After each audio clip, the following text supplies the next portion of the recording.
Good morning, students. My name is Avinash Tripathi. I am your physics teacher. Today I will discuss some numericals. Okay. अब अगले एक दो lecture में हम जो पिछला जितना टॉपिक्स पढ़ाया है मैंने वीडियो में कवर किया है इतने दिनों में उस सारे टॉपिक्स पे हम कुछ न्यूमेरिकल्स डिस्कशन करते हैं। तो आज हम सबसे पहले कूलाम्स लॉ पे न्यूमेरिकल लिए हैं। ठीक है, इस न्यूमेरिकल का डिस्कशन करते हैं। कूलाम्स लॉ पर है।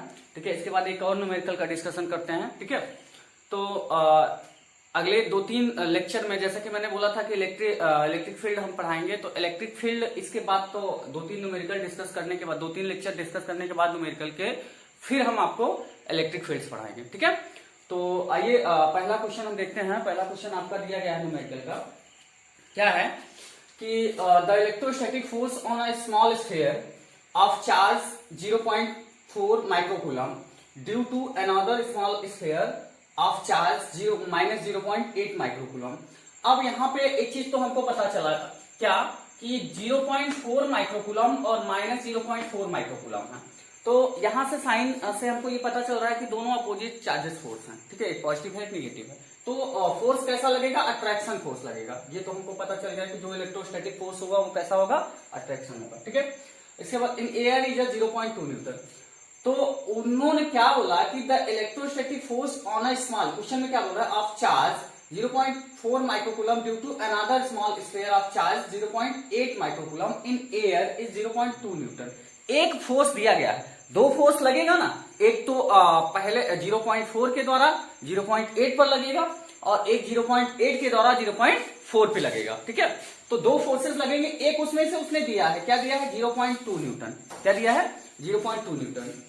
ठीक है, तो एक फोर्स दिया है। इसके बाद पूछ रहा है what is the distance between the two surfaces, दोनों सर्फेसेस के बीच में डिस्टेंस क्या है, ये आपको नहीं दिया है। तो आपको बता दें कि फिजिक्स का न्यूमेरिकल सॉल्व करने से पहले सबसे पहले जो गिवन हो उसको हम लिख लेते हैं, फिर हमको पता चल जाता है कि हमको निकालना क्या है। ठीक है, हमको फाइंड क्या करना है, तो हम उसको फाइंड करते हैं। ठीक है, तो चलिए सबसे पहले ए नंबर को सॉल्व करते हैं। ठीक है, सोल्यूशन देखते हैं ए नंबर का, जिसमें पूछ रहा है what is the distance between the two spheres. अब सबसे पहले जो कह रहा है वो हम करते जाते हैं। दो चार्जेस दिया है, दो स्फीयर चार्ज दिया है, क्या? 0.4 माइक्रोकूलम। ठीक है, 0.4 माइक्रोकूलम और दूसरा चार्ज दिया है क्या? 0.8 माइक्रोकूलम। ठीक है, ये दो चार्जेस दिए हैं और दोनों चार्जेस के बीच में कितनी डिस्टेंस है नहीं पता। सपोज दैट आर डिस्टेंस है। हाँ, आर डिस्टेंस है। ठीक है, ये दो चार्जेस हैं। अब यहां पे हम अगर देखें तो जो ये चार्ज का जो फोर्स लग रहा है, तो जो यहां पे फोर्स लग रहा है, ठीक है, यहां पे जो फोर्स लग रहा है किसके द्वारा, कि आपका फोर्स इसके द्वारा लग रहा है। मान लीजिए फोर्स 2 के द्वारा 1 पर फोर्स लग रहा है, तो ये फोर्स आपका क्या, इसको अपनी तरफ अट्रैक्ट कर रहा है। ठीक है, क्या कर रहा है? अपनी तरफ अट्रैक्ट कर रहा है। तो ये फोर्स आपका क्या हो जाएगा? F12। ठीक है, और 4 इस चार्ज के द्वारा इस पर जो फोर्स लग रहा है वो फोर्स इसको ये अपनी तरफ खींचेगा, अट्रैक्ट करेगा, अट्रैक्शन फोर्स है। तो यहां पे फोर्स क्या लगेगा? F21। ठीक है, मान लीजिए कि ये आपका फोर्स 1 है। ठीक है, ये आपका फोर्स 1 है, सॉरी ये आपका चार्ज 1 है और ये आपका चार्ज 2 है। ठीक है, तो अब यहां पे जब हमने मान लिया कि ये चार्ज 1 है और ये चार्ज 2 है, तब हमने देखा क्या कि आपके चार्ज 1 पर किस चार्ज के द्वारा फोर्स लग रहा है? 2 के द्वारा। 1 पर फोर्स लग रहा है 2 के द्वारा, तो हम उसको कैसे लिखते थे? प्रिंसिपल सुपरपोजिशन प्रिंसिपल F12, मतलब जिसके द्वारा जिस पर फोर्स लग रहा है उसको पहले, जिसके द्वारा लग रहा है उसको बाद में। तो 2 के द्वारा 1 पर फोर्स लग रहा है। ठीक है, तो F12, और जब 2 पर 1 के द्वारा फोर्स लग रहा है, ठीक है, 2 ड्यू टू 1। ठीक है, जब फोर्स ऑन 2 ड्यू टू 1 लगेगा तो F21 लिखेंगे, जब फोर्स ऑन 1 ड्यू टू 2 लगेगा तो F12 लिखेंगे। ओके, तो अब इसको सॉल्व करते हैं। ये फोर्स आपको पता चल गया। तो यहाँ पे दिया क्या है आपको? पहला फोर्स दिया है, मान लीजिए सपोज दैट हम पहला फोर्स आपको दिया है। ठीक है, तो F12 मान लीजिए दिया है कितना आपका? 0.2 न्यूटन। ठीक है, F12 आपका 0.2 न्यूटन दिया है। ठीक है, अब हम निकालते हैं कि चार्ज आपको Q1 जो दिया है, Q1 कितना दिया है? माइक्रो कूलम दिया है, ठीक है। कितना दिया है? माइक्रो कूलम दिया है। इसको हम किस में चेंज कर देंगे? कूलम में चेंज करेंगे। कूलम में चेंज करेंगे तो कितना होगा? 0.4। माइक्रो की वैल्यू कितनी होती है? माइक्रो की वैल्यू हम पहले भी एक न्यूमेरिकल सॉल्व कराए थे जिसमें बताए थे माइक्रो की वैल्यू 10 की पावर -6 होती है। कितना? 10 की पावर -6 होती है, ठीक है। और इसमें मल्टीप्लाई कर देंगे तो ये हो जाएगा 0.4 इंटू 10 की पावर -6 कूलम बन जाएगा, ठीक है। और Q2 आपको दिया है, Q2 कितना दिया है? 0 माइनस में दिया है, लेकिन हम माइनस से सिर्फ हमको ये पता चलता है कि चार्ज क्या है, एक नेगेटिव है एक पॉजिटिव। माइनस प्लस से यही पता चलता है कि चार्ज नेगेटिव है पॉजिटिव है, ठीक है। तो हम यहाँ माइनस नहीं लिखते हैं, ठीक है। तो 0.8 माइक्रो कूलम इक्वल टू ये हो जाएगा आपका, इसको अगर हम कूलम में चेंज करेंगे तो 0.8 इंटू 10 की पावर -6 कूलम, ये हो गया, ठीक है। इसके बाद हम क्या किए कि अब हमको क्या क्या पता हो गया? हमको फोर्स पता हो गया एक, और चार्ज दोनों पता हो गया, लेकिन हमको आर नहीं पता है, ठीक है। लेकिन एक चीज हमको और पता है, के की वैल्यू पता है। के क्या होता है? 9 इंटू, ये जरूरत हमको पड़ेगी इलेक्ट्रोस्टैटिक फोर्स में, ठीक है, क्योंकि ये इलेक्ट्रोस्टैटिक कांस्टेंट है। 9 इंटू 10 की पावर 9, ठीक है। ये के की वैल्यू होती है, ठीक है। अब हम कौन सा फॉर्मूला लगाएंगे? कूलॉम का फॉर्मूला लगाएंगे इलेक्ट्रोस्टैटिक फोर्स का, ठीक है। हमको पता है कि कूलॉम का फॉर्मूला क्या होता है। क्या होता है? F equal to Q1 Q2 K into Q1 Q2 upon R square.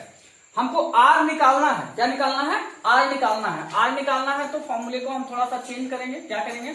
R को इधर लेके आएंगे, F को इधर लेके जाएंगे, तो ये हो जाएगा R square equal to K into Q1 Q2 upon F, ठीक है।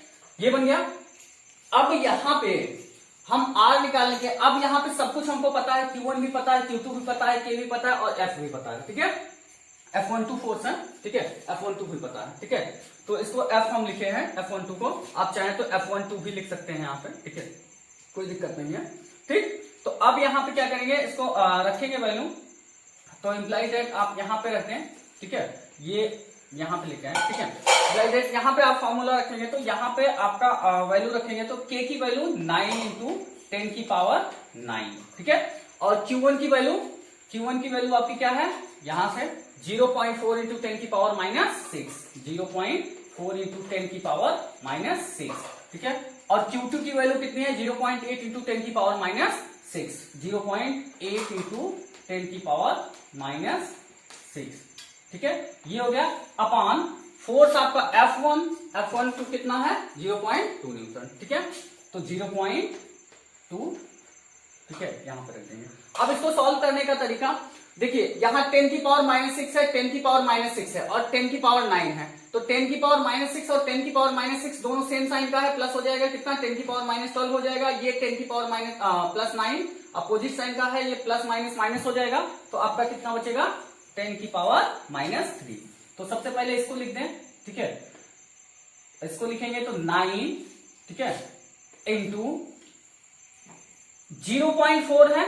0.4 को अगर हम नंबर में लिखना चाहें, इसको पॉइंट डेसिमल यहां से हटाना चाहें तो इसको लिख सकते हैं 4/10, ठीक है, 4/10 लिख देंगे, ठीक है। इसके बाद आपका 0.8 है, 0.8 को भी अगर हम डेसिमल हटाना चाहें तो डेसिमल यहां से हटा के इसको लिख सकते हैं हम 8/10, ठीक है।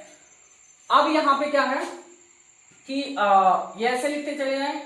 इसके बाद हम क्या करेंगे कि आगे 10 की पावर -6, 10 की पावर -6 और 10 की पावर 9, इसको हमने सॉल्व किया था, कितना आया था? ये 10 की पावर -3, ठीक है, 10 की पावर -3 गया है। इसके बाद हम क्या करेंगे? 0.2 दिया गया है, इसको भी हम क्या करें? डेसिमल को हटाएं, तो डेसिमल को हटाएं तो हम क्या करेंगे? 0.2 को हम लिखेंगे 2/10 और 2 ये नीचे है, ठीक है, ये पूरे का अपान है, तो 2/10 अगर हम यहां लिखें, ठीक है, 2/10 यहां पे लिखें तो हमारा क्या हो जाएगा कि 10 ऊपर चला जाएगा, तो 10 को हम ऊपर कर दे रहे हैं, ठीक है, तो और 2 को नीचे, ठीक है। तो अब यहां से हम देखें, ठीक है, तो कैंसिल करें, तो कैंसिल करने पे क्या होगा? 2 2 जा 4, ठीक है, और 2 5 जा 10, ठीक है,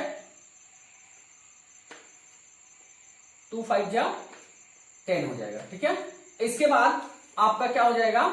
माइनस यहां पे 10 की पावर -3, इस 10 से ये 10 आपका क्या हो जाएगा? कैंसिल हो जाएगा। या फिर आप इसको अभी 2 को ऐसे ही रहने दें, ठीक है, 2 को ऐसे ही रहने दें चाहे, ठीक है, और इसको 10 को ऐसे ही रहने दें, ठीक है, 10 को ऐसे रहने दें और 2 को ऐसे रहने दें, ठीक है। इस 10 को हम क्या करेंगे, इस 10 को अभी हम कैंसिल नहीं कर रहे हैं, ठीक है, इस 2 को ऐसे रहने देते हैं, और 9 2 जा 18, ठीक है, और 18 8 जा 144, ठीक है, कितना होगा 144, तो 144 इंटू, अब यहाँ पे 10 की पावर -3 है, इस 10 को अगर हम ऊपर ले जाएं तो ये 10 की पावर -1 हो जाएगा, ठीक है, और ये 10 की पावर -1 हो जाएगा, तो इसमें -3 में -1 प्लस हो जाएगा, तो ये हो जाएगा 10 की पावर -4, ठीक है, 10 की पावर -4 हो गया। अब यहाँ पे क्या करें कि 144 ये R स्क्वायर में है, किसमें है, R स्क्वायर में है, ठीक है, तो अब इसको इरेज करते हैं और आगे देखते हैं, ठीक है, ये इसको इरेज कर दे रहे हैं, यहां पे देखते हैं इसके आगे से, ठीक है।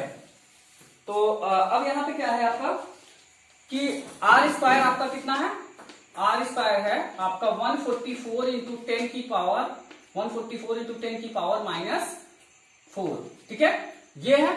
अब यहां पे क्या करेंगे कि R स्क्वायर है, हमें R निकालना है, तो R अंडर रूट में हो जाएगा आपका 144 इंटू 10 की पावर -4। अब यहां पे देखिए 144 आपका है, तो 144 का आप रूट मीन वैल्यू निकालें तो कितना आएगा, 144 का रूट मीन वैल्यू 12 आएगा, ठीक है, कितना आता है 12 आता है, तो रूट मीन वैल्यू 144 का आएगा 12, और 10 की पावर -4 है, तो मतलब 10 की पावर -4 को हम लिख सकते हैं 10 की पावर -2 इंटू 2, ठीक है, ये लिख सकते हैं। तो अब यहाँ पे ये स्क्वायर बन रहा है ना, 2 2 जा 4, 2 2 का 2 का पेयर बन रहा है 10 की पावर -2 इंटू 10 की पावर -2, इसको ऐसे लिख सकते हैं। तो इसमें से एक पेयर बाहर ले सकते हैं, रूट में तो यही होता है कि एक पेयर बाहर लेते हैं, तो एक पेयर बाहर लेंगे 10 की पावर -2। तो जब भी क्या होगा कि आपका कोई पावर में रहेगा 10 के, तो जब 10 के पावर में रहेगा तो उसको हम क्या करते हैं कि उसकी पावर को हाफ कर देते हैं बस, ठीक है, रूट में निकालने के लिए। तो यहाँ पे 10 पावर की हाफ कर देंगे तो 10 की पावर -2 हो जाएगा, ठीक है। तो ये R की वैल्यू आपकी आ गई कितना, 12/10 की पावर -2। इसको चाहे इतना छोड़ सकते हैं, चाहे और भी सॉल्व कर सकते हैं, आप और सॉल्व कर दीजिए। R इक्वल टू हो जाएगा ये आपका 12/10 की पावर -2 है, इसको अपान 100 आप लिख देंगे, क्या लिख देंगे 100, क्योंकि 10 इंटू 10 100 होगा, और माइनस में है पावर तो नीचे चला आएगा, ठीक है। तो अब ये आपका बन जाएगा क्या, अगर इसको डिवाइड करें तो ये हो जाएगा आपका 0.12 मीटर, ठीक है। तो ये आपका R आ जाएगा, ये आपका डिस्टेंस आ जाएगा दोनों स्फेयर के बीच में जो फोर्स लगा रहे हैं, ठीक है। इसके बाद बी आपका क्वेश्चन बोल रहा है, B number, what is the force the second sphere due to the first sphere, ठीक है। हमको एक फोर्स को मानना था, चाहे हम उसको मान लेते या इसको मान लेते। अगर हम पहले ही आपको चाहते तो बी सॉल्व करके बता सकते थे, बी में कुछ नहीं था, ठीक है। हम यहाँ पे फोर्स हमको दिया था 0.2 न्यूटन का, वो हम एक को मानते, चाहे फर्स्ट वाले का फोर्स या F12 मान लेते, चाहे F21 मान लेते, ठीक है। तो हमने इसके पहले वेक्टर लॉ में हमने आपको बताया था, क्या वेक्टर फॉर्म में क्या बताया था कि इसको इरेज कर देना है। वेक्टर फॉर्म में हमने क्या बताया था, वेक्टर फॉर्म में बताया था कि आपका जो फोर्स होता है वो इक्वल होता है बट डायरेक्शन में अपोजिट होता है, बताया था ना, F12 equal to F21 minus, ये बताया था वेक्टर फॉर्म में ये चीज। तो यहां पे F12 हमको पता है कितना है 0.2, यही आपका क्या है F21 भी होगा, यही आपका, ये बी का आंसर है, यही आपका F21 भी होगा, ठीक है। लेकिन डायरेक्शन अपोजिट होगा, डायरेक्शन क्या होगा अपोजिट होगा। फोर्स में क्या होता है कि एक फोर्स दूसरे साइड उसको क्या फोर्स लगाता है, एक चार्ज दूसरे साइड उसको फोर्स लगाता है, दूसरा चार्ज दूसरे साइड उसको फोर्स लगाता है, तो फोर्स दोनों इक्वल लगाते हैं एक दूसरे पर, लेकिन उनका जो डायरेक्शन होता है वो अपोजिट होता है, इसीलिए इसको माइनस साइन में दिखाया जाता है, ठीक है, दूसरे फोर्स को। तो यहां पे क्या होगा, फोर्स इक्वल है, तो F21 आपका क्या आ जाएगा, F21 भी आपका आ जाएगा 0.2 न्यूटन। तो F21 फोर्स भी आपका क्या हो जाएगा 0.2 न्यूटन। इसके बाद नेक्स्ट क्वेश्चन हम इसी में देखते हैं, इसी कूलॉम्स लॉ पे बेस है। नेक्स्ट क्वेश्चन आपका